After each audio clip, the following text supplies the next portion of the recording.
Um, this is the fourth year nga, nagyayakan ako hit Women's Month.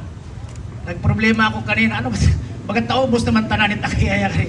Ikaw pa takatuwing. Anyway, me personally, advocate ako men's rights. Vausi, Warayman, Vamsi. Di ba? Kaya we know for a fact nga, diri lang talaga women abused. You know what? Pero, ito nga balaod, gin-question ito sa Supreme Court kausa, nga violation hiyahan Equal Protection Clause. Kaya ano mga babae katungo din kinpapanalipdan. How about ang mga lalaki wala man ito balaod? So, nagdesisyon ng Supreme Court nga constitutional ito ya, di rin na violate. Kaya ano? It mga women, it more prone to violence, more prone nga ma-abuse. Pero ang nagdesisyon, Lady Justice. Bias gyapon. So, yan na, mag-opening kita taton mga products sa taton Arbos. May involvement in it women members sa Arbos.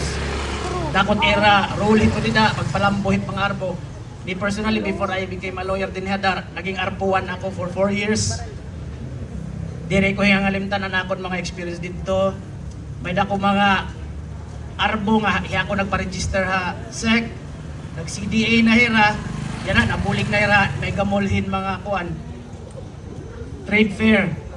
Danay nga ito ka Robinson sa Adahira. Kitatagan ako tira, baligyan, dire yak papabayad ko. Ibabaydan ko lang ahaw. Kaya naging part talaga ako ang paglambon nila kuan.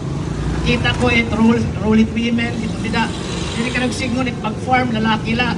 Kaya yung mga Arbos, may that time, may that talaga ito mga women. Kasi panluto nila kuan, ito na mga para pagkaulit mga lalaki, rule gyap ito nira. Na nakanto ka kalahihan una, amo ito kita taga din value. Isang pagluto basta may involvement nila, mamonetize it lang.